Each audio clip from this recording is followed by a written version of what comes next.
स्वागत है आपका विज्ञान वृक्ष पे, जो बीएससी के स्टूडेंट्स और एस्पायरिंग स्कॉलर्स के लिए ज्ञान और सफलता का एक अनोखा साथी है।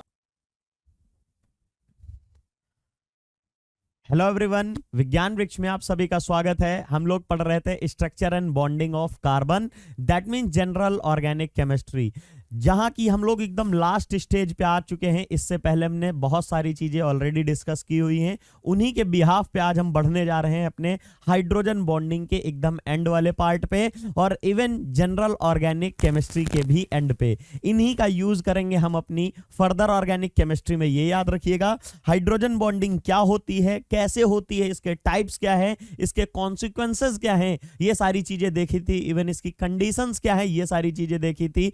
और लास्ट क्लास में हम लोगों ने क्या डिस्कस किया था? लास्ट क्लास में हम लोगों ने किया था कि जो इफेक्ट होता है हाइड्रोजन बॉन्डिंग का किसी भी हमारी फिजिकल प्रॉपर्टीज, मोस्टली हम लोगों ने क्या पढ़ी थी? वहां पे बॉइलिंग पॉइंट पढ़ा था। लेकिन वहां पे जो हाइड्रोजन बॉन्डिंग थी वो कैसी थी? इंटरमॉलिक्यूलर, मतलब एक मॉलिक्यूल दूसरा मॉलिक्यूल उसके बीच में किस तरह हो रही थी, उसका हम इंप्लीमेंट किए थे। लेकिन उसके अलावा दूसरा भी तो हाइड्रोजन बॉन्डिंग का पार्ट होता, दैट इज इंट्रामॉलिक्यूलर। एक मॉलिक्यूल है विद इन ए मॉलिक्यूल जहां पे हाइड्रोजन बॉन्डिंग होती है, उसकी वजह से हमें क्या क्या चेंजेस देखने को मिलेंगे वो पढ़ना है। That means effect of A intermolecular hydrogen bonding on the melting point and boiling point. इससे पहले हमने किसका पढ़ा था? इंट्रामॉलिक्यूलर का पढ़ा था, जो कि water, ammonia, HF, alcohol, carboxylic acid जैसी स्पीसीज में पाया जाता है। लास्ट क्लास में भी बताया था इंट्रामॉलिक्यूलर के एग्जांपल सबसे बेस्ट और सबसे जल्दी जो दिमाग में आने वाला होता है वो होता है सैलिसिलिक एसिड और ऑर्थो नाइट्रोफेनॉल। ये दो एग्जांपल ही हम लेके चलते हैं इन्हीं के बिहाफ पे। इवन हम आज देखेंगे एसिडिक स्ट्रेंथ भी कैसे इनहेंस होती है हाइड्रोजन बॉन्डिंग की वजह से, वो सारी चीजें डिस्कस करेंगे। बात करेंगे आज हम लोग यहाँ पे सबसे पहले क्या है? Compounds which involve intramolecular hydrogen bonding usually melt और boil at a lower temperature. क्यों कह रहे हैं ऐसा? याद करिए, लास्ट लेक्चर में हमने क्या बताया था? पूरा कॉन्सेप्ट बॉइलिंग पॉइंट का समझाया था। क्या होती है? यहां पे अगर हमारा कोई भी सब्सटेंस है, मान लीजिए यहां पे हमने कुछ बीकर ले लिया, इसमें हमने अब यहां पे वाटर रख लिया था। उसके बाद हमने बताया कि ये लिक्विड है, इतने में ये सब प्रेजेंट है वाटर। उसके बाद इसका कुछ यहाँ पे वेपर प्रेशर भी इसके ऊपर होता है, रूम टेम्परेचर भी में भी इसके ऊपर कुछ बहुत वेपर की फॉर्म में प्रेजेंट होता है। वो आपको नहीं दिखेगा, बट एक्सपेरिमेंटली देखोगे तो इसके ऊपर कुछ ना कुछ अमाउंट की वेपर होगी। बहुत ज्यादा नहीं होती, कम होती, लेकिन वेपर की फॉर्म में भी होगा। लेकिन जैसे ही आपने नीचे से गैस दी, गैस जलाई, उससे क्या हुआ?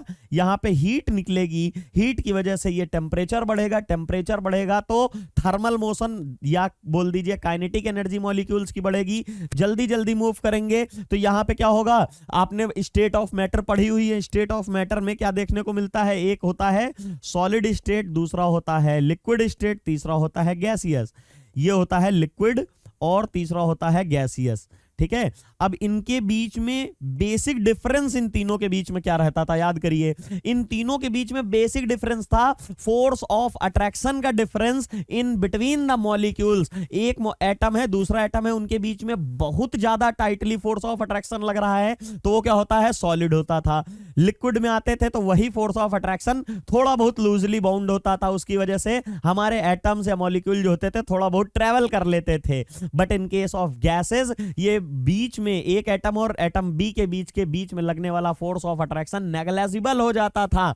वही चीज यहाँ पे क्या है? लिक्विड में थोड़ा बहुत तो अभी फोर्स ऑफ अट्रैक्शन लग रहा है, लेकिन जैसे ही गैस दे रहे हैं, नीचे से गैस बढ़ा दिया, मतलब इन द सेंस टेम्परेचर बढ़ा दिया।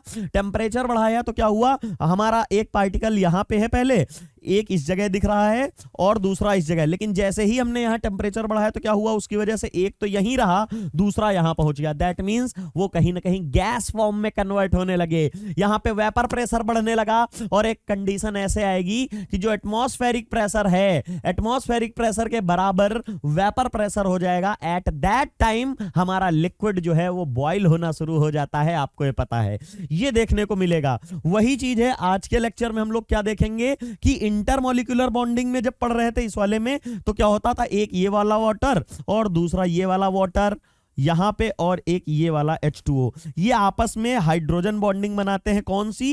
इंटरमॉलिक्यूलर, मतलब ये तीनों आपस में हाइड्रोजन बॉन्डिंग है। अगर एक हाइड्रोजन H2O को ऊपर उड़ाना हो तो जल्दी चला जाता, दो को उड़ाना होता आसान होता, लेकिन ये तीनों बाउंडेड हैं तो उसकी वजह से भले ही वीक बॉन्ड है लेकिन बाउंडेड तो है। एग्जांपल बताया था, मैं नॉर्मल खड़ा हूं, मुझे अगर जाना है तो अकेले निकल जाऊंगा, लेकिन अगर इधर से मेरा हाथ कोई पकड़ ले तब मैं आगे मूव करना चाहूंगा तो मैं तो जाऊंगा ही, साथ में ये इसको साथ में लेना पड़ेगा, या तो इसको तोड़ के इधर रख दे, ऐसा हो नहीं सकता है। दैट मींस उसको भी अपने साथ लाना पड़ेगा, दैट मींस एडिशनल फोर्स लगानी पड़ेगी। उसी तरीके से यहां जब ज्यादा टेम्परेचर देना पड़ता था तो उसी को ही तो आप बोलते हो कि ज्यादा बॉइलिंग पॉइंट होता था due to intermolecular hydrogen bonding. अब बात आती है इंट्रामॉलिक्यूलर हाइड्रोजन बॉन्डिंग में क्या है?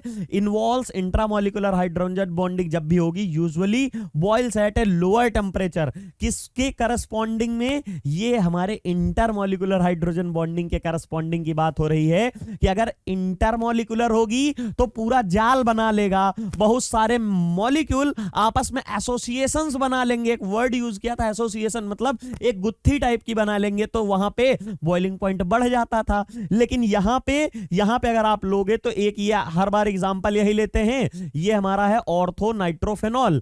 ऑर्थो नाइट्रोफेनॉल में एक ही मॉलिक्यूल प्रेजेंट रहेगा, एक ही मॉलिक्यूल जो होगा, और इस मॉलिक्यूल को क्या बोलते हैं?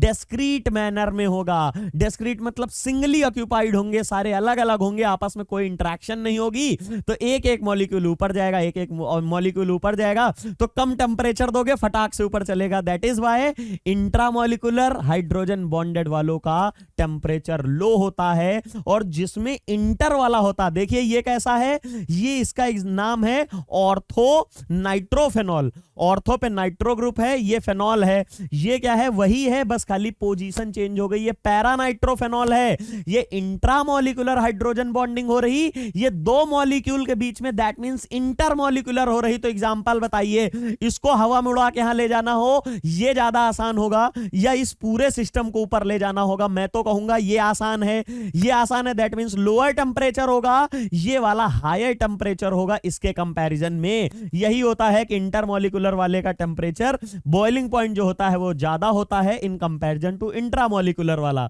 इसी की करस्पॉन्डिंग हम लोग बात करते रहते हैं। अगर आप बात करोगे, एग्जांपल लोगे ऑर्थोनाइट्रोफेनॉल की, तो इसका टेम्परेचर दिया गया है 117 केल्विन, 117 केल्विन हो गया है। लेकिन अगर उसी के करस्पॉन्डिंग पैरा नाइट्रोफेनॉल की बात करोगे, ये इंट्रा ये इंटर, तो इससे चेंज किया गया। यहां पे देखिए ये 317 है और ये वाली 387 के आसपास दिया गया है। मतलब देखिए कितना ज्यादा ड्रास्टिक चेंज आ रहा है कि यहां पे 17 है, यहां पे 87 है, तो क्या हुआ? यहां पे 60-70 का वेरिएशन देखने को मिल रहा है, इतना ज्यादा वेरिएशन है। तो इसी की वजह से बोलेंगे कि इंट्रा मॉलिक्यूलर हाइड्रोजन बॉन्डिंग वालों का बॉइलिंग पॉइंट हो चाहे मेल्टिंग पॉइंट हो, वो कम होगा इन कंपैरिजन टू इंटरमॉलिक्यूलर वालों का। सिमिलरली ये क्या था? ये सैलिसिलिक एसिड था, या इसको क्या बोलोगे?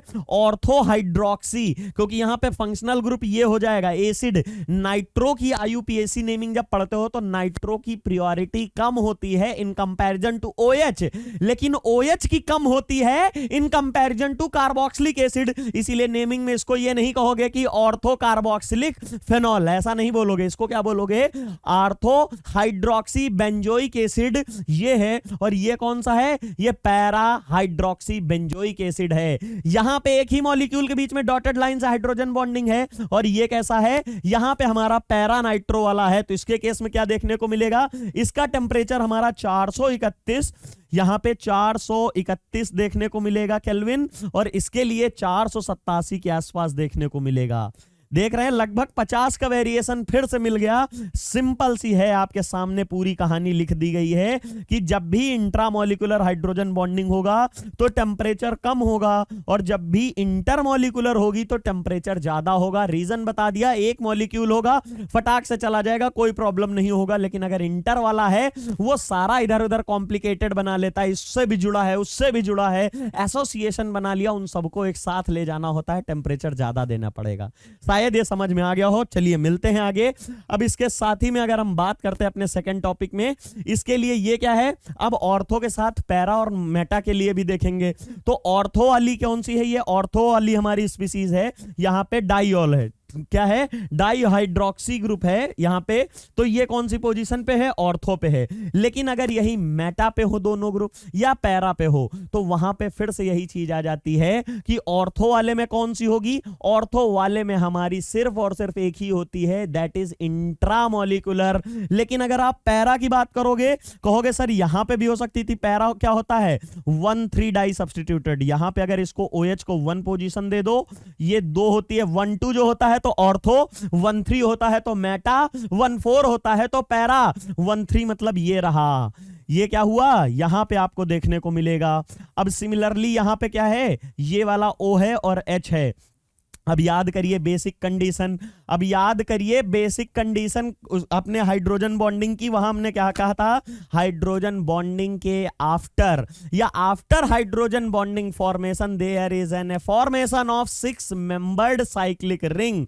ट्रांजिशन स्टेट जो बनती 6 मेंबर की बनती है या 5 मेंबर की, और ये भी समझाया था Q 3 और 4 या 7 या 8 मेंबर की नहीं बनती है, हाईली स्टेबल हो जाती है। जो हाइड्रोजन बॉन्ड बनना स्टेबिलिटी के लिए हो रहा है, लेकिन जो रिंग फॉर्म होगी उससे हाईली अनस्टेबल हो जाएगी, उसकी वजह से हाइड्रोजन बॉन्डिंग बनेगा ही नहीं। हाइड्रोजन बॉन्डिंग से 10% से स्टेबिलिटी आ रही है, और रिंग के साइज बढ़ने से या बहुत ज्यादा छोटे हो जाने से 50% का डिस्टेबिलिटी होगी। तो कॉम्प्लेक्स कहेगा भैया मैं ऐसी स्टेबिलिटी नहीं लेना चाहता हूं कि आपकी 10% की स्टेबिलिटी की वजह से मैं 50% डिस्टेबल हो जाऊं। दैट इज वाई इस तरह के हाइड्रोजन बॉन्ड नहीं बनते। चलिए यहां पे अगर आप हाइड्रोजन बॉन्ड बना रहे हैं तो एक बार काउंट करके देखिए कितने रिंग बनेगी। यहां पे होगा 1, ये होगा 2, ये होगा 3, ये होगा 4, ये होगा 5, ये होगा 6, ये आपको देखने को मिलेगा। ऐसे यहां पे अगर आप यही बात करते हो, यहां पे अगर आप बात करते हो किसके लिए है ये हमारे मेटा वाले के केस में है। यहां पे कहोगे सर ये वाला तो बन जाना चाहिए, यहां पे तो बन जाना चाहिए, आपने बताया 5 और 6 का बन जाता है, लेकिन यहां पे क्या लिखा गया है देखिए, instead these isomer undergo intermolecular, क्योंकि यहां पे जो साइज है ना रिंग का वो बहुत ज्यादा हो जाता है, इसीलिए मेटा और पैरा वाले नहीं बना पाते हैं। मेटा और पैरा 6 मेंबर की, अगर यहां से कोई 6 मेंबर का बनता तो हो जाता। जैसे एग्जांपल लेता हूं, ये वाला एग्जिस्ट नहीं करेगा 6 मेंबर का, लेकिन ये वाला कर जाएगा। ये वाला क्या है, ऑर्थो नाइट्रोफेनॉल, ये कर जाएगा। ये भी तो सर 6 मेंबर का है। रीजन क्या है, देखो रीजन क्या है, ये चीज यहां पे रीजन आएगी। देखिए ये है 1, ये है 2, ये है 3, ये है 4 और ये है 5 और ये है 6।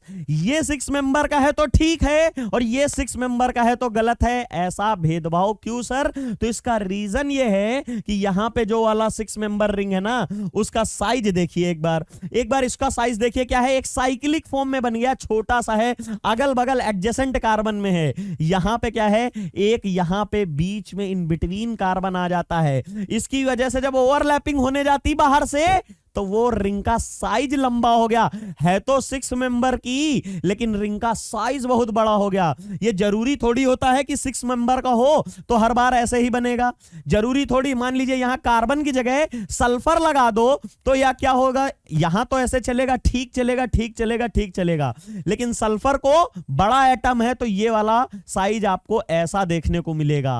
जो बॉन्ड है प्योर जैसे बेंजीन की बना ले तो हर बार वही नहीं बनेगा, कुछ ऐसे बनेगा। ये डिस्टॉर्टेड शेप बन रही है, मतलब यहां तो प्योर नॉर्मल बढ़िया छोटे छोटे बॉन्ड बन रहे थे क्योंकि एटम ठीक थे, लेकिन जैसे ही डिस्टेंस लंबी हुई तो इस जगह के बाद आपको अगर बॉन्ड देखने को मिलेगा तो वो ऐसे देखने को मिलेगा। ये वाली लेंथ देख रहे हैं बढ़ गई है, तो ये क्या है, प्रॉपर 6 मेंबर की रिंग नहीं है। उसी तरीके से यहां पे मेटा पोजीशन पे आने की वजह से एक कार्बन जो आ जाता है ना एक्स्ट्रा, उसकी वजह से साइज बाहर से लेना पड़ता है और साइज बढ़ जाता है तो 6 मेंबर। तो अगर आवाज से कोई कह दे क्या 6 मेंबर ऑलवेज फॉर्म करेंगे, तो आप कहोगे नो। ये आपके सामने एग्जांपल है 1 2 3 4 5 6 और इसके बीच में हाइड्रोजन बॉन्ड है, 6 मेंबर की है, उसके बावजूद हाइड्रोजन बॉन्ड नहीं बन रहा है बिकॉज यहां पे मेटा पे आने से इन दोनों कार्बन के बीच की डिस्टेंस ही बहुत ज्यादा है, तो बाहर से ऐसे जो बॉन्ड बन रहा है ना, उसकी वजह से साइज बहुत ज्यादा हो रहा है, और साइज ज्यादा होता है तो अनस्टेबिलिटी आती है। अनस्टेबिलिटी आएगी तो बॉन्ड की फॉर्मेशन नहीं देखने को मिलेगी। इसीलिए ऑर्थो वाला तो बना बना लेता है, लेकिन मेटा वाला और पैरा वाला कुछ इस तरह की हाइड्रोजन बॉन्डिंग करते दिखेंगे। ये पैरा वाला बना लिया है, इसी तरह आप मेटा का बना लो, कोई दिक्कत ही नहीं है। पैरा बनाना बहुत आसान होता है, तुरंत बना दिया है। ये वाला ऑर्थो तो हमने ही बना दिया है, पैरा आप अपनी कॉपी पे बना के देख सकते हैं, सिंपल सा है। और इसमें अब आप देखोगे, अगर टेम्परेचर का वेरिएशन देखोगे तो जो ऑर्थो डाइहाइड्रोक्सी बेंजीन है या ये वाला हमारा है, तो इसमें इंट्रामोलिकुलर हुई है, तो क्या होगा, सिंपल सी चीज है, इसमें तो कम होना चाहिए, तो 377 केल्विन दिया है। और जो पैरा हाइड्रोक्सी वाले हैं या पैरा हाइड्रोक्सी फेनॉल हैं, उसको क्या बोलोगे, इसमें इंटरमोलिकुलर हुआ है, पूरा का पूरा सिस्टम बन गया है एक बड़ा सा। इसको बॉयल करने के लिए टेम्परेचर ज्यादा लगेगा, वो टेम्परेचर 442 केल्विन आ रहा है। वाइल इन केस ऑफ यहां पे ऑर्थो हाइड्रोक्सी फेनॉल और ये क्या है, पैरा हाइड्रोक्सी फेनॉल, जिनके कॉमन नेम ये कैटेकॉल और ये वाला तो कैटेकॉल और ये वाला हाइड्रोक्विनोन जिसको बोलते हो, ये देखने को मिलेगा, ये याद रखिएगा। चलिए यहां से हमारा क्या कंप्लीट हुआ है इसका। अब हम बात करेंगे हाइड्रोजन बॉन्डिंग से। हमने ये देख लिया कि बॉइलिंग पॉइंट से क्या इंपैक्ट पड़ता है। कौन से वाली हाइड्रोजन बॉन्डिंग, इंट्रामोलिकुलर। अब इंटरमोलिकुलर का कौन पढ़ाएगा सर, वो मैं ही पढ़ाऊंगा और लास्ट लेक्चर में पूरा वही पढ़ाया, वो जाके देख लीजिए। सेकंड टॉपिक अगर हम प्रॉपर्टीज में जाएंगे, that is water solubility. Water solubility पे क्या इंपैक्ट पड़ता है हमारे हाइड्रोजन बॉन्डिंग से, वो देखिए। याद रखिए कि जिसके जो भी कंपाउंड हमारे हाइड्रोजन बॉन्डिंग करते हैं किसी भी वाटर से, मतलब वाटर के मॉलिक्यूल से अगर हाइड्रोजन बॉन्डिंग करेंगे तो क्या होगा, उनको हम बोलेंगे वाटर सॉल्युबल हैं। जितनी ज्यादा अच्छी हाइड्रोजन बॉन्डिंग करेंगे उतना ज्यादा सॉल्युबल हो जाएंगे। सिंपल सी चीज है, अगर आप दो फ्रेंड हैं, आपस में जितनी अच्छी बातें शेयर करते हैं, आप उसको अपनी बातें बताते हैं, वो आपको बताता है, तो आपके बीच में जो फ्रेंडशिप वाला बॉन्ड है वो उतना ज्यादा अच्छा है। दैट मींस आपस में आप घुल मिल जाते हैं। सिमिलरली जैसे जैसे एक्सटेंट ऑफ हाइड्रोजन बॉन्डिंग बढ़ेगी या नंबर ऑफ हाइड्रोजन बॉन्डिंग बढ़ेगी, सॉल्युबिलिटी उतनी ही ज्यादा होगी, फ्रेंडशिप उतनी ही ज्यादा देखने को मिलेगी। चलिए बात करते हैं हम इसके बारे पे। It has been observed that compound which can form hydrogen bond with water are soluble in water. वही चीज है, जब उनके बीच में हाइड्रोजन बॉन्ड बनेगा, मतलब कोई भी कॉम्प्लेक्स है, कोई भी कंपाउंड है, मॉलिक्यूल है, उसका अगर वाटर के साथ हाइड्रोजन बॉन्ड बन रहा है, उसकी फ्रीक्वेंसी मैच कर रही है, तो वहां फ्रेंडशिप होती है। तो यहां क्या होगा, यहां पे सॉल्युबिलिटी हो जाएगी, वही में मिक्स हो जाएंगे, एक दूसरे में घुल मिल जाएंगे, जिसे कहते हैं। On the other hand, compound in which hydrogen bonding with water is either not possible और prevented by chelation are less soluble और कंप्लीटली इनसॉल्युबल। या तो वो लेस सॉल्युबल होंगे या तो कंप्लीटली इनसॉल्युबल होंगे। ये क्या बता रहे हैं कि चीलेशन की वजह से, चीलेशन याद करिए, मैंने जब इंट्रामोलिकुलर बताया था तो वहां पे आपको समझाया था कि इंट्रामोलिकुलर हाइड्रोजन बॉन्डिंग को आप चीलेशन भी कहते हो, क्योंकि वो विद इन अ मॉलिक्यूल होता है, एक ही मॉलिक्यूल में वहां पे अट्रैक्शन देखने को मिलता है, इसलिए उसका नाम चीलेशन देखते हो। 10 organic compound like alkane, alkenes, alkyne और halogen derivative ethers which are incapable of forming hydrogen bonds are water insoluble in water, while alcohol and carboxylic acid which can form hydrogen bond with water are readily soluble in water। क्या बोलना है इसमें, simple सी चीज आप बताइए। ये क्या है, ये CH3 हो गया, ये CH4 है, क्या है, एल्केन है, इसमें कोई हाइड्रोजन बॉन्डिंग होगी, नहीं होगी। ये है CH2 डबल बॉन्ड CH2, इसमें भी कोई हाइड्रोजन बॉन्डिंग नहीं। क्यों नहीं है यार, सिंपल सी चीज है, हाईली इलेक्ट्रोनेगेटिव ग्रुप नहीं है, उसकी वजह से पोलराइजेशन नहीं होगा, चार्ज का सेपरेशन नहीं होगा। चार्ज का सेपरेशन नहीं होगा तो दो मॉलिक्यूल या एक ही molecule within a molecule कोई भी इलेक्ट्रोस्टैटिक फोर्स ऑफ अट्रैक्शन नहीं देखने को मिलेगा। इलेक्ट्रोस्टैटिक फोर्स ऑफ अट्रैक्शन नहीं देखने को मिलेगा तो काहे का हाइड्रोजन बॉन्ड।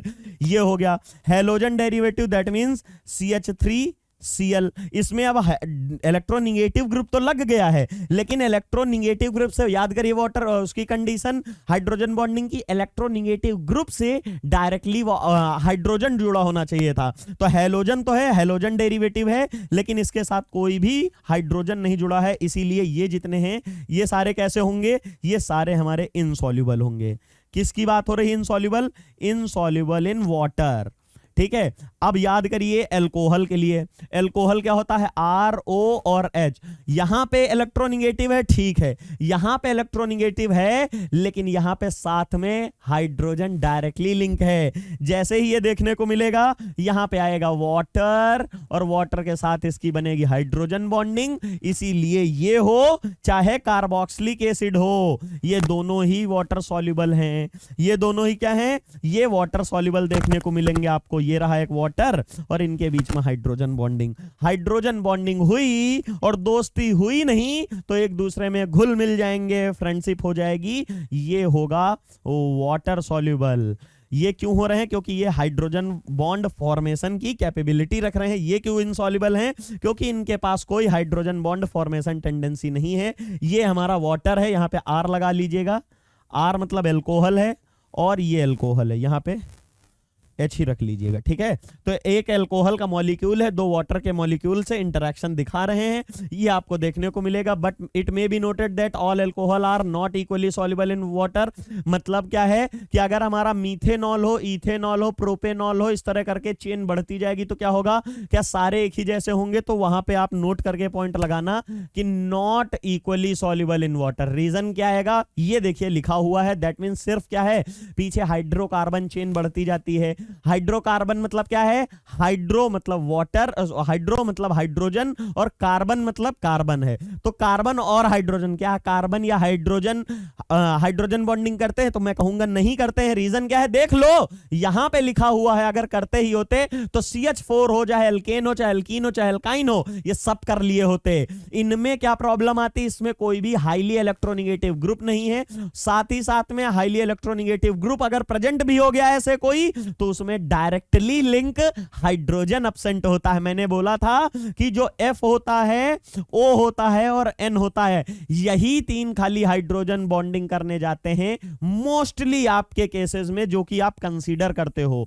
अब यहां पे हम बात लेकिन किसकी कर रहे हैं, क्या क्यों नहीं सेम है? तो lower alcohol such as methyl alcohol, ethyl alcohol and propyl alcohol are all highly soluble in water, but solubility of higher alkanes with 4 or more carbon atom decreases with increase in a molecular mass।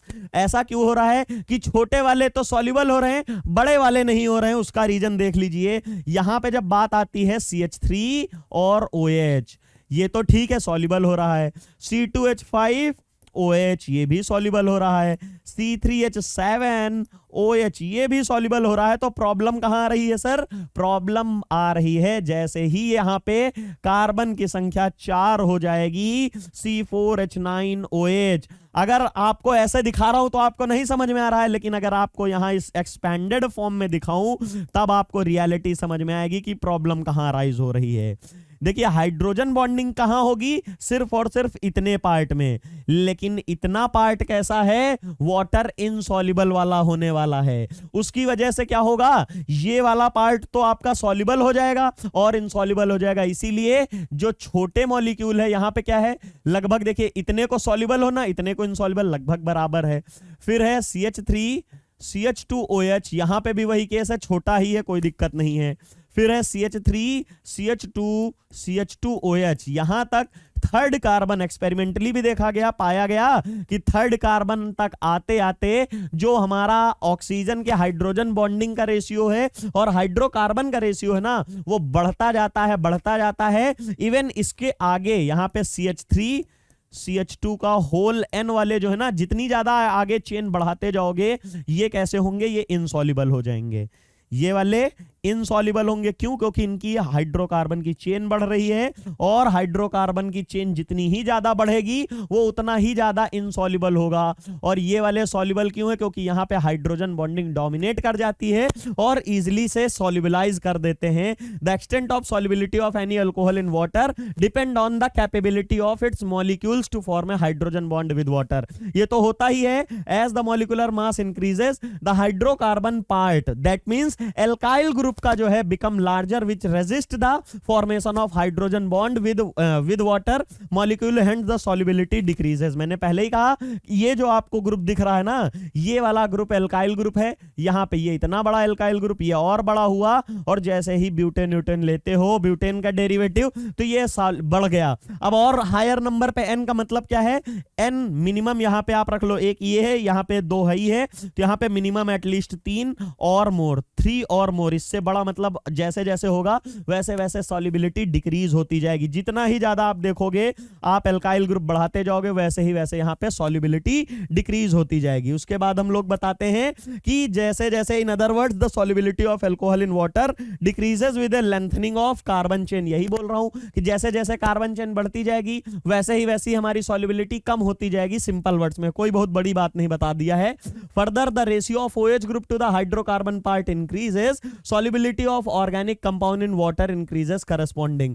मतलब जैसे जैसे हम लोग का ratio OH group का और hydrogen part का बढ़ता जाएगा, दैट मींस अगर यहां पे OH है और ये CH2 है तो ठीक है, ठीक है, CH3 था तो ठीक था, लेकिन अब CH3 ना होकर CH2 हो और ये CH2 हो और ये OH हो, तो यहां पे क्या है, दो बढ़िया हमको हाइड्रोजन बॉन्डिंग के लिए मिल रहे हैं। ये मोर सॉल्युबल होगा in comparison to methanol. Methanol में क्या इंटिटी थी, वो इतनी ही इंटिटी थी, यहां पे हमारा बढ़ गया, ये चीज बता रहे हैं। उसके बाद अगर आप बात करते हो इथाइलिन ग्लाइकॉल की, इथाइलिन ग्लाइकॉल जो जस्ट अभी बनाया, ग्लिसरॉल की, जिसमें 3 होते हैं।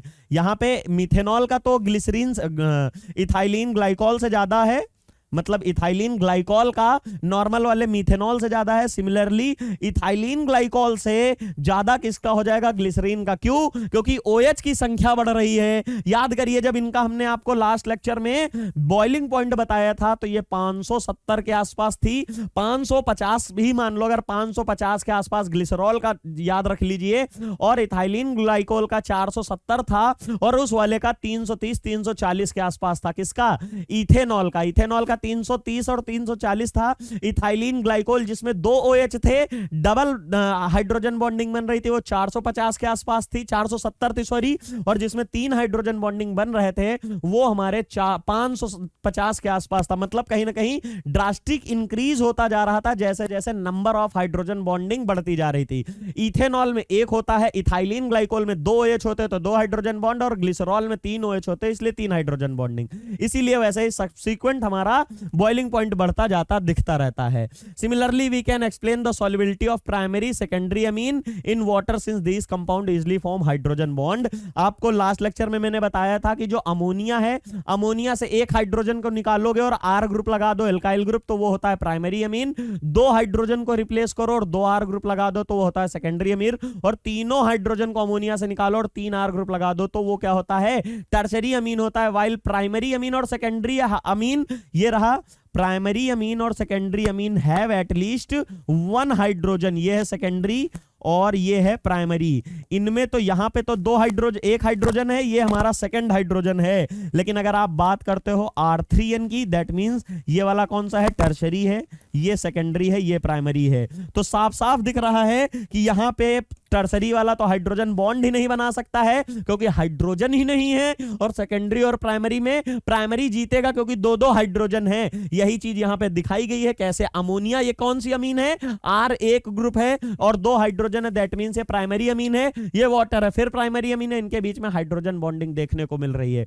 जैसे जैसे हाइड्रोजन बॉन्डिंग बढ़ेगी वैसे वैसे सॉल्युबिलिटी बढ़ेगी। Tertiary amine are less soluble in water extent, दो they can form hydrogen bond with water.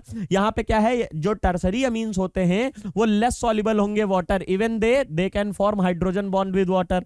यहां पे क्या है, यहां पे सही कर लीजिएगा, जो टर्सरी अमीन है, टर्सरी अमीन में हाइड्रोजन नहीं होगा तो वो वाटर के साथ हाइड्रोजन बॉन्डिंग नहीं कर पा रहे होंगे, इसीलिए लेस सॉल्युबल होंगे। ये वाला इसके पास 1 हाइड्रोजन है तो तुरंत हाइड्रोजन बॉन्ड बनाएगा, इसके पास 2-2 है तो ये ज्यादा बनाएगा। तो सबसे ज्यादा सॉल्युबल कौन, प्राइमरी, उससे कम कौन, सेकेंडरी, और सबसे कम सॉल्युबल कौन सा होगा, टर्सरी वाला होगा। यहां पे ये चीज यहां पे सही कर लीजिएगा। उसके बाद है this is the probably due to the steric hindrance of the 3 alkyl group. एक ये भी कहानी है कि जैसे जैसे हमारा टर्सरी ग्रुप बढ़ रहा है, थोड़ी देर पहले ही बताया था, यहां पे आर ग्रुप बढ़ रहा था, ये आर ग्रुप बढ़ रहा था, इसके वजह से सॉल्युबिलिटी घट गई। यहां तक तो सॉल्युबल है, ये जैसे ही और बड़ा हुआ तो इनसॉल्युबल हो गया। वैसे ही सिमिलरली अगर प्राइमरी से सेकेंडरी, सेकेंडरी से टर्सरी की तरफ मूव करते जाओगे, यहां पे देख लीजिए क्या है, यहां पे आर एन और आर, ठीक है। एक तो ये हो गया टर्सरी वाला हो गया, सिमिलरली आर एन आर और एक एच हो गया। आपको पता है आर के कंपैरिजन में एन तो एच जो है बहुत छोटा होता है। एच जो होता है, एच का साइज कैसे होगा, अगर यहां पे दिखाना चाहो तो एच का साइज कुछ ऐसे ही होगा, ये रहा। लेकिन अगर आप आर ग्रुप बताने जाओ तो कितना भी कम होगा, तो एटलीस्ट इतना तो होगा ही। तो यहां पे स्टेरिक हिंड्रेंस जो है वो भी एक फैक्टर। देखिए यहां पे इतनी ज्यादा स्टेरिक हिंड्रेंस, यहां थोड़ी कम हुई तो इसका मतलब ये थोड़ा सॉल्युबल है, यहां तो और कम हो गई तो यहां पे सबसे ज्यादा सॉल्युबिलिटी है। इसीलिए बोल सकते हो आप कि प्राइमरी अमीन जो है सबसे ज्यादा सॉल्युबल, फिर सेकेंडरी वाला और फिर टर्सरी वाला। ये हर बार हम बात करते रहते हैं, ये ऑर्डर आप याद कर लीजिए। इसको कोई मतलब याद क्या कर लीजिए, समझ लीजिए हमारा सॉल्युबिलिटी का ऑर्डर यही है। उसके बाद फॉर एग्जांपल अगर हम बात, पिरिडीन तो आपको पता ही है, एक एरोमेटिक कंपाउंड, एरोमेटिसिटी जब पढ़ी थे वहां पे देखा था, ये क्या था, ये हमारा पिरिडीन होता है। पिरिडीन जो होता है ये कैसा होता है, वाटर सॉल्युबल। पिरिडीन हमारा वाटर सॉल्युबल होता है। It is interesting to note that whereas intermolecular hydrogen bonding increases the solubility of compound in water, the intramolecular hydrogen bonding decreases it. क्या कह रहे हैं, जब भी हमारी इंटरमोलिकुलर हाइड्रोजन बॉन्डिंग होती है तो वो तो सॉल्युबिलिटी को इंक्रीज करते हैं, लेकिन जो इंट्रामोलिकुलर बॉन्डिंग होती है वो हाइड्रोजन बॉन्डिंग या सॉल्युबिलिटी को डिक्रीज करती है। चलिए आइए मैं बताता हूं क्या है।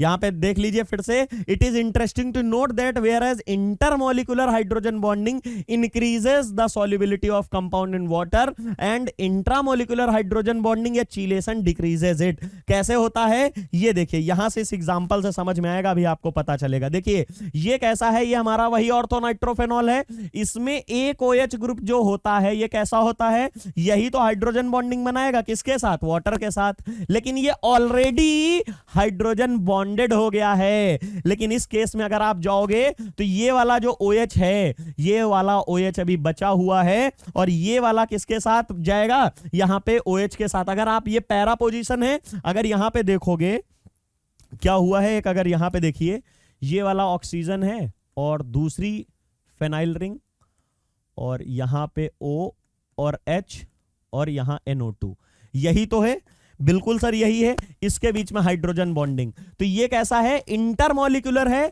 ये इंट्रामोलिकुलर है। यहां पे एक ही हाइड्रोजन, वो भी अंदर चला गया, किसमें, फॉर्मेशन ऑफ हाइड्रोजन बॉन्डिंग। तो वाटर के साथ कौन बनाएगा, वाटर के साथ बॉन्ड नहीं बनेगा तो सॉल्युबल नहीं होगा। वही चीज यहां पे है, ये वाला तो चला गया लेकिन उसके बावजूद एक तो छूटेगा, मतलब दो टर्मिनल होंगे, दो में एक तरफ तो बचेगा ना OH और एक तरफ NO2 बचेगा, एक तरफ OH और एक का NO2, तो बॉन्ड बना लेगा, एक का NO2 दूसरे का OH छूटेगा और जिसमें OH छूटेगा उसका हाइड्रोजन बचेगा, वो चला जाएगा बॉन्डिंग में। बॉन्डिंग में किसके, हाइड्रोजन बॉन्डिंग विद वाटर, और जैसे ही वाटर के साथ हाइड्रोजन बॉन्डिंग हुई वैसे ही सॉल्युबल हो गया। इसीलिए बोलते हैं intermolecular hydrogen bonding increases solubility while intramolecular hydrogen bonding decreases solubility. जो एक H प्रेजेंट था वो भी खा गया, किसमें, आपस में ही हाइड्रोजन बॉन्डिंग बनाने में। इसके पास एक हाइड्रोजन बॉन्डिंग के लिए जो OH था तो इसने इसके साथ बना लिया,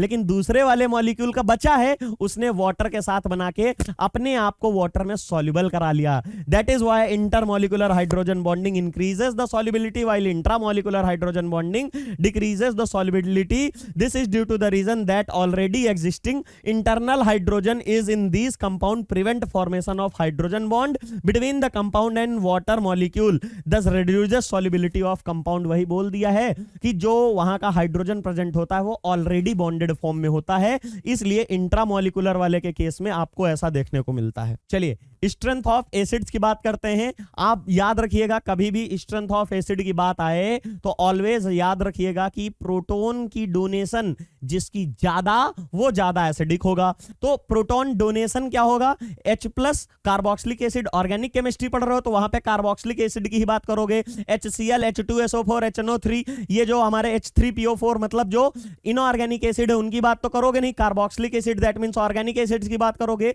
ऑर्गेनिक एसिड में जो H प्लस रिलीज करेगा तो उसके बाद बनने वाला जो कार्बोक्सिलेट आयन है वो जितना ज्यादा स्टेबल होगा वो उतना अच्छा एसिड होगा।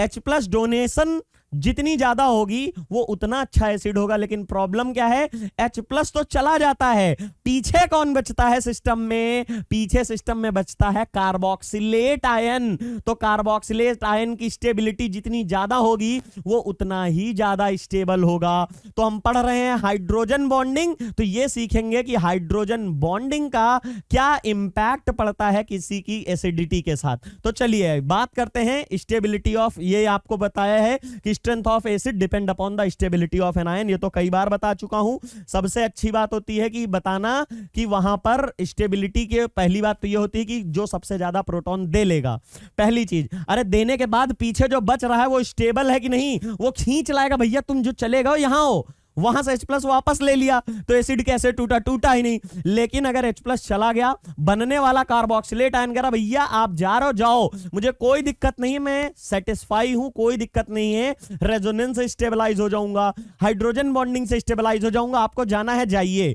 तो उस तरह का आदमी जो होगा वो ज्यादा स्टेबल होगा। सिमिलरली जिसका कार्बोक्सिलेट आयन ज्यादा स्टेबल होगा वो बेटर एसिड माना जाएगा। Obviously the strength of acid should increases the stability of N ion increased by chelation. अगर जो हमारा कार्बोक्सिलेट आयन बना है, एनायन बना है, अगर वो किसी भी तरह से स्टेबल हो जाए तो वहां पे आपको देखने को मिलेगा कि वो ज्यादा अच्छा एसिड है। ये क्या है, ये बेंजोइक एसिड आपको सामने बना है, ये क्या है, ये बेंजोइक एसिड है। दूसरा वाला क्या है, दूसरा वाला है, आपको बताता हूं इसको, ऑर्थो हाइड्रोक्सी, अरे नाम ही लिख लेते हैं, salicylic acid, salicylic acid.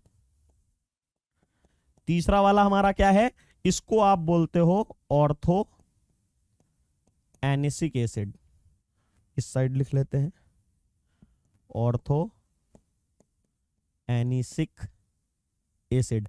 Anisic acid क्या कोई नहीं पूछोगे कि क्यों सर ऐसा क्या नाम पड़ा इसका। देखिए क्या होता है, ये होता है एनिसोल, इसको बोलते हो एनिसोल। ये जो होता है ना कंपाउंड, ये होता है एनिसोल, इससे बनने वाला एसिड एनिसिक एसिड हो गया। सिंपल सी चीज है, आपके सामने मैंने लिख दी है कि जो एनिसोल होता है उससे डिराइव किया जाता है एनिसिक एसिड, ये आपका दिखा है। ऑर्थो एनिसिक एसिड मतलब एसिडिक ग्रुप प्रेजेंट है कहां पे, एनिसोल के ऑर्थो पोजीशन पे, ये हमने नेमिंग दी है। अब यहां पे इनकी एसिडिक वैल्यू लिखी है, एक की लिखी है 6.3 इंटू 10 टू द पावर 5, दूसरे की लिखी है 10.5 इंटू 10 टू द पावर 4, और एक की लिखी है 8.2 into 10 to the power -4, sorry 10 to the power 5। अब याद करिए के ए वैल्यू मैं हर बार बताता हूं, के ए मोर, जिसका के ए ज्यादा वो कैसा होता है, वो मोर एसिडिक माना जाता है। ये सारी चीजें मैं बता चुका हूं ऑलरेडी बहुत ज्यादा डिटेल में, अब यहां नहीं बताऊंगा। फिर क्या है, पीके वैल्यू जिसकी जितनी कम होती है वो उतना मोर एसिडिक होता है। अगर आपसे कोई पूछे कि एसिडिटी किसकी ज्यादा होगी, जिसकी पीके वैल्यू ज्यादा होगी या कम, तो कहोगे कि जिसके के वैल्यू ज्यादा वो ज्यादा एसिडिक। लेकिन अगर के पीके वैल्यू जो है, क्यों ऐसा होता है, क्योंकि ये जो होता है ना, ये हमारा equilibrium constant product upon reactant होता है, और प्रोडक्ट में क्या है, यहां पे हमारा बनता है कार्बोक्सिलेट आयन और H प्लस आयन, और यहां पे क्या है, ये हमारा एसिड है। दैट मींस जितना ज्यादा हमारा एसिड टूटेगा प्रोडक्ट में उतना ज्यादा अच्छा होगा। और यही तो हम कहते हैं कि प्रोटॉन की डोनेशन, प्रोडक्ट जितना ज्यादा बन रहा है इतना स्टेबल है, तो ये बढ़ेगा, ये डायरेक्टली प्रोपोर्शनल है। दैट मींस एसिडिक ये बनना चाहिए ना, टूटना चाहिए H प्लस, उतना अच्छा एसिड है। इसीलिए जो है हमारा यहां पे जो देखने को मिलता है कार्बोक्सिलेट आयन, तो ये ज्यादा स्टेबल बन रहा है तो इसकी क्वांटिटी ज्यादा होगी, ये ज्यादा बनेगी तो ये डायरेक्टली प्रोपोर्शनल है तो Ka ज्यादा होगा, इसीलिए मोर एसिडिक होगा। अब बात करोगे pKa की तो pKa होता क्या है बच्चों, माइनस लॉग ऑफ Ka।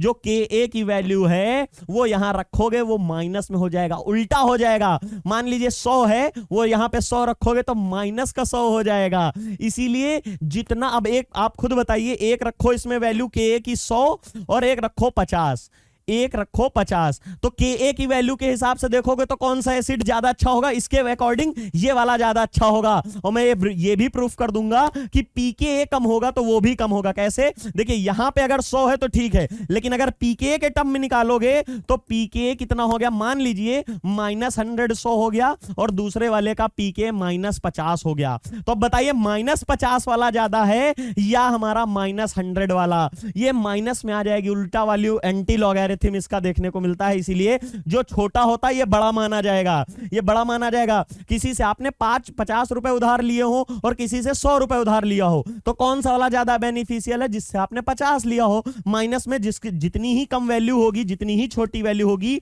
उसको हम बड़ा बोलते हैं, ये याद रखिएगा। तो अगर आपको लिखना है तो यहां से लिख सकते हैं।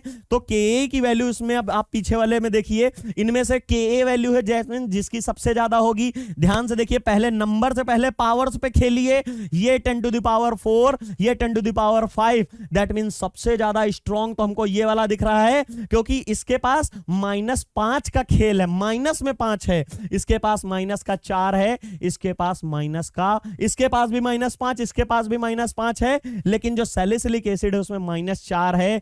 तो कह दोगे सबसे ज्यादा एसिडिक हमारा ये है। ये कैसे प्रूफ होगा, यहां से भी प्रूफ हो जाएगा, जो मैंने बनाया हुआ है यहां से देखिए। जैसे ही बेंजोइक एसिड ने, ये कौन सा है, ये हमारा सैलिसिलिक एसिड है, सैलिक एसिड है, सैलिसिलेट आयन, ये सैलिसिलेट आयन है, ये क्या है, बेंजोएट आयन है, बेंजोइक एसिड से बेंजोएट आयन है, और ये ऑर्थो एनीसेट आयन, एनीसेट आयन इसको बोल लो। क्यों, क्योंकि बेंजोइक एसिड से बनने वाला आयन बेंजोएट आयन होगा हमारा, ठीक है। सैलिसिलिक एसिड से बनने वाला सैलिसिलेट आयन होगा, सैलिकेट नहीं सैलिसिलेट, स्पेलिंग इसकी सही कर लीजिएगा।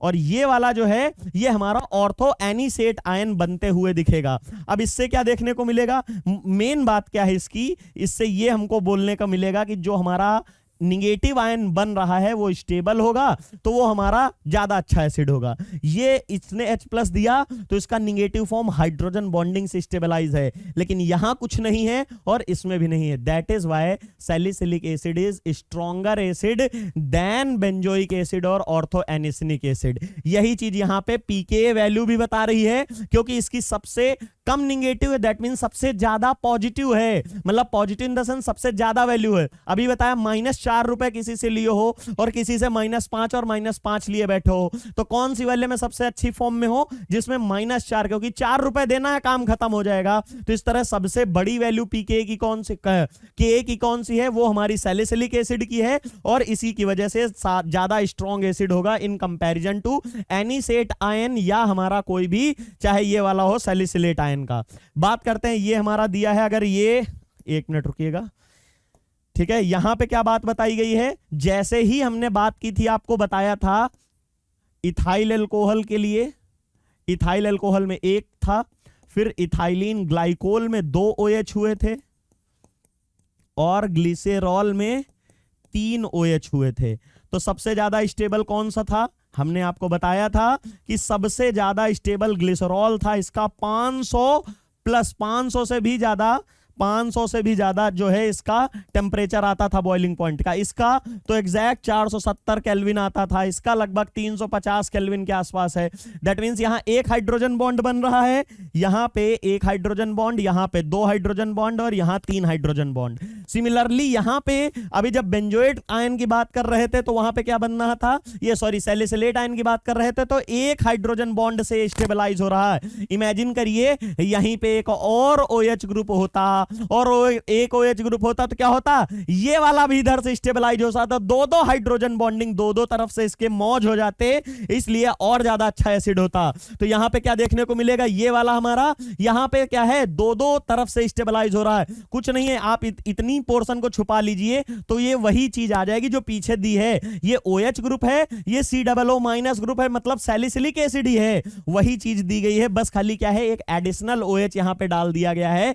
उसी की वजह से एग्जांपल हमारा 2,6 डाइहाइड्रोक्सी, देखिए बेंजोइक एसिड का तो प्राइमरी नाम हो जाएगा यहां 1 2 3 4 5 6 नेमिंग में, तो देखिए ये तो बेंजोइक एसिड से ही आएगा, तो 2 और 6 पोजीशन पे डाइहाइड्रोक्सी है, और पूरा benzoic acid is about 800 time stronger acid than benzoic acid. मतलब जो नॉर्मल वाला बेंजोइक एसिड है, इससे जब अगर आप H+ का लूज करोगे या आप इससे रिलीज करोगे तो इसके कंपैरिजन में 800 गुना फास्टर होगा, क्योंकि बनने वाला कार्बोक्सिलेट आयन हाईली स्टेबल है इन दिस केस, इसमें कम स्टेबल होता है, इसलिए धीरे धीरे करता है। तो जैसे जैसे कार्बोक्सिलेट आयन की स्टेबिलिटी बढ़ेगी, ये इसी की रेजोनेंस फॉर्म है, देखिए रिवर्सिबल रिएक्शन टाइप का दिखाया है इक्विलिब्रियम एरो से, एक बार C डबल बॉन्ड इधर किया है, एक बार इधर किया है, रेजोनेंस होता रहता है और कुछ नहीं है।